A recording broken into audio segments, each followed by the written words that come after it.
All right, I am going to demonstrate how it is to take care of a paralyzed French Bulldog who recently had spinal surgery. His name is Bodhi. I'm going to demonstrate how to change his diapers and also how to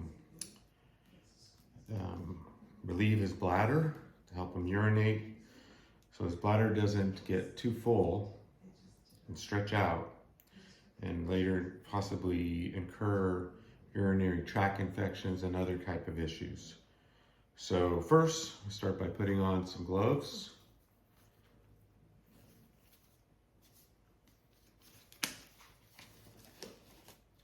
This kind of helps keep your hands clean, but also anything that may be on your hands isn't going to go on to the dog.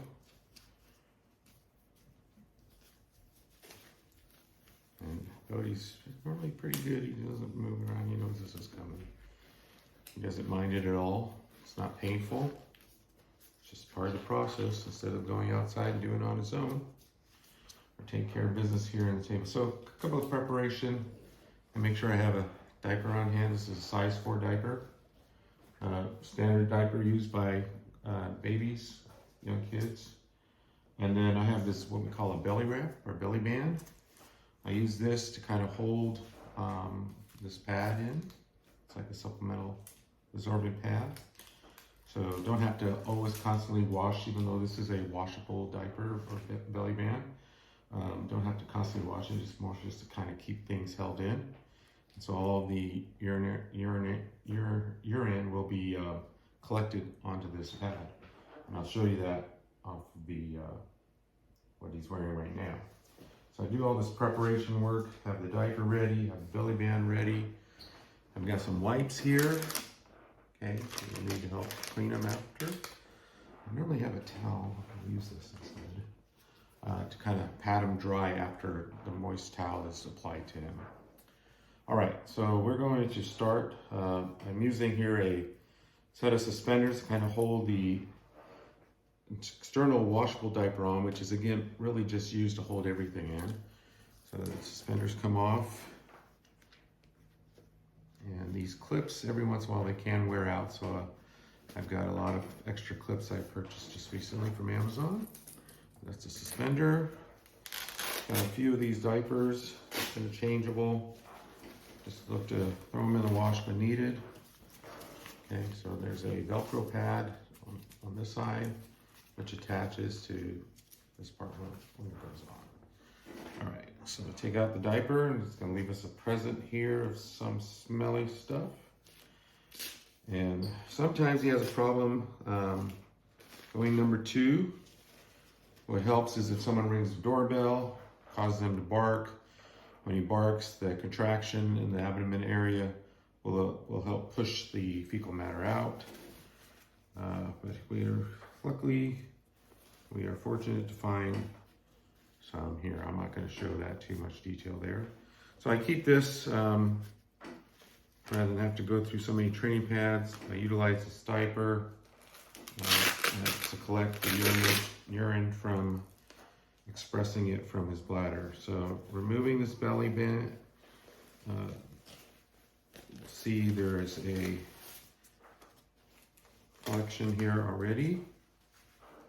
Okay, I peel that off. I check, make sure there's not any moisture applied here. If so, I'll put this through the wash. If it's still deemed reusable, we can still use it for the next one. All right, so I take this, where we've got the urine deposit in there, insert it into the diaper. This is just an optional method to collect the urine and dispose of it. All right, this is the part where we relieve the bladder. So I set him over the diaper and just below the rib cage. So right here's the rib cage. I look and feel for that, it's like a balloon feeling where his bladder is. And as soon as I find it, I can start squeezing gently. And it'll start coming out. So right now is going out,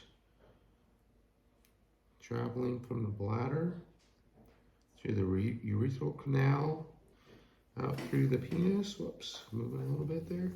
Anyway, so it travels back here, around and back, and then out through the penis. So again here, I'm trying to get out as much as possible, especially since this is his late night changing. Try to keep him as dry as possible overnight, but he will be leaking into the diaper overnight. And just look for it, press, and then kind of pull it towards the back, towards the urethral canal. And see how much we get here. When it comes to expressing this, it'll be mostly coming out in the morning rather than the evening. And I do change them about 3 to 4 times a day. So early morning when we get up, sometime around lunchtime, another time in the evening around the time he eats, and then right before we go to bed. So that comes out to about 4 times, yeah. All right.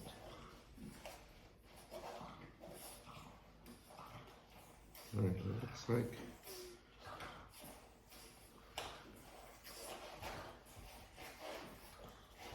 that's about all. There's some more. Kind of.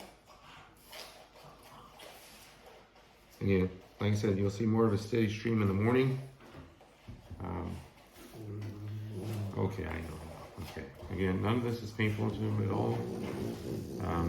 But now, if you look at the difference, quite a bit there collected, right?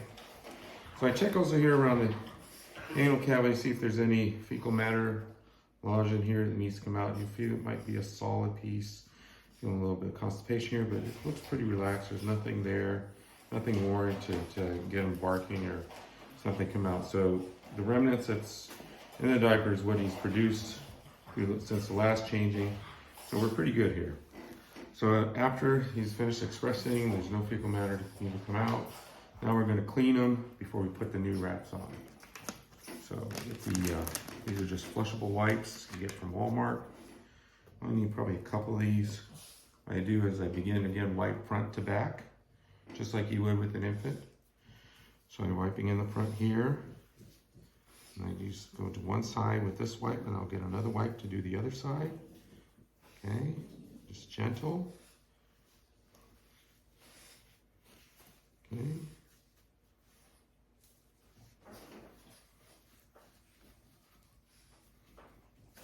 Not going to find too much here. It's pretty absorbed into the diaper itself. But just in case, you don't want to develop any kind of rash or such. Okay.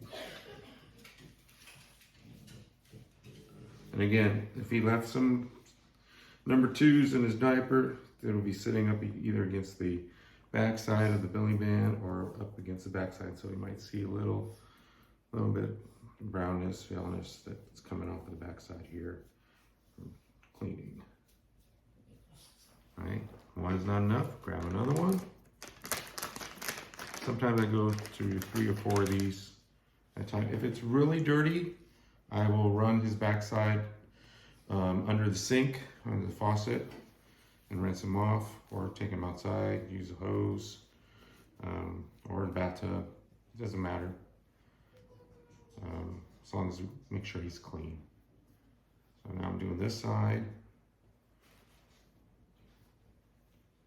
I don't have many kind of stirrups. He pretty much holds his front end there, and I just kind of provide support here on the back leg, one of them. That's all it's needed, really.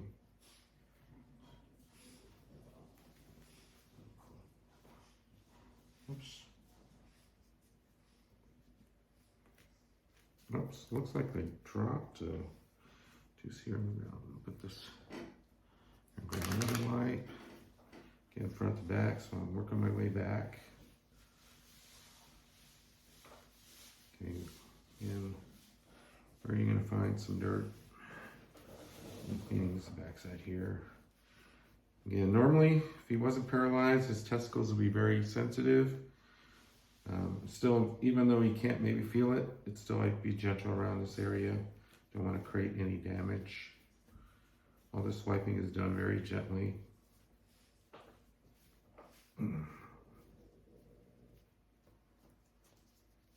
Flip over the other side.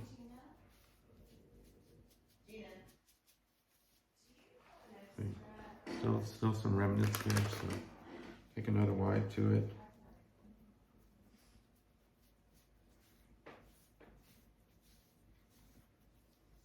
Whole process takes about 15 minutes.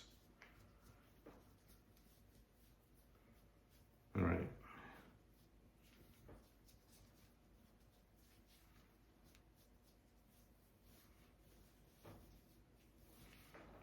All right, well, that's pretty good. I take a dry cloth, kind of just pat it dry.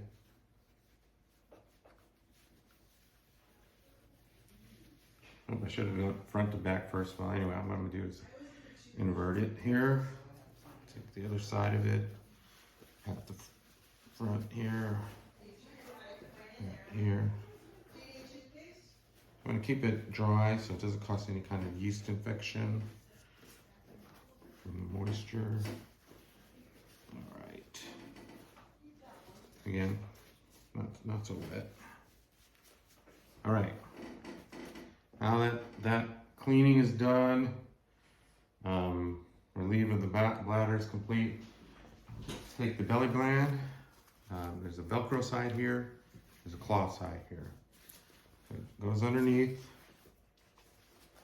Okay. Try and center it. Place the penis just over the pad.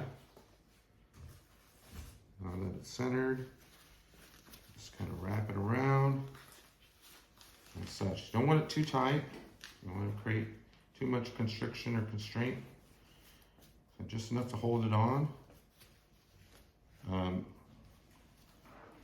If you look here, I give a little bit looser on the top than the bottom so that it takes its shape and doesn't fall down. Sometimes this may fall down into the anal area and cover it and prevent it from fecal matter to come out. So I keep it kind of wrapped up a little bit higher here. Okay. All right. Okay, once that's placed on, take the diaper, the strap, the straps here that would stick on to the backside. These go in the front. So even though normally change a child would be the other way around, the wider part here is going underneath.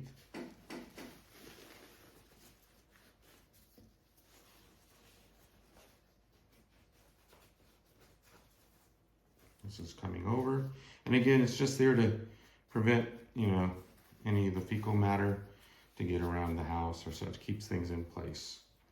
Easier to clean. His anal glands, all that's not too controllable. It's all just comes out when it comes out, especially if there's anything that causes them to bark, creates any stress, such, causes abdomen to tighten up, pushes it out, especially right after eating.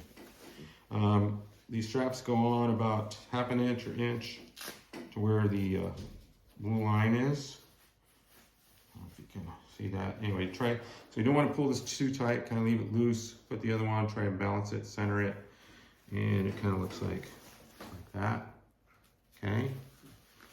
Once that's done, okay, when he goes to the bed, he goes dressed up like this. The suspenders could also be attached to the diaper. Just to look nice, I have this washable diaper, and this is just more decorative, but it also serves a purpose to hold everything all together in. This goes over the top. This comes across. It comes out to about the third square there. Again, this one about the third square there. Okay. And then we've got the suspenders. Main thing is just getting this all straightened out. Finding the one end that's going to attach to the belly area. So the flap here is the outside. So this is going to attach into the diaper on the front side. And then this is on the outside, which will close it. So it's gonna go underneath like this. Snap. I try to feel for the diaper, you know, the disposable diaper and this washable diaper, never mind the belly band, and connect those two with the clip there. These straps cross, okay? And then I have this Velcro strap to kind of keep it together. Again, the closer will be on the outside. Again, I look for the diaper and the washable diaper. Clamp that. Likewise this one. Oh, let me set this down actually a little bit lower there. Alright, there. Okay, it doesn't have to be tight. It's just used so it doesn't fall off. That's all. So this does not need to be on tight at all. It just, like I said, it just creates a housing area for it. And that's pretty much done. Now what I also do is, when we're done, I do some kind of exercises just to kind of keep everything still loose. So I grab his legs here and I just kind of work it back and forth, like, you know. And then I also, after I do that a few times, I do this most of the time in the morning.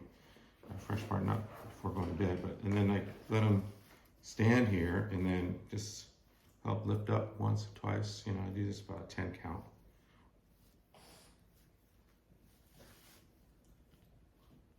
So if the feeling ever comes back, strength comes back, we want to still keep the joints and the muscles loose, and the, you know, so there's flexibility, no atrophy, everything's good. And that's about it. I'm now going to just set them down. So when I grab them, hands between the legs, hold the whole body so it doesn't bend or anything, and then the back side, and pick them up like that, okay? And then just set them back down. And he goes and scoots on his way. And that's about it.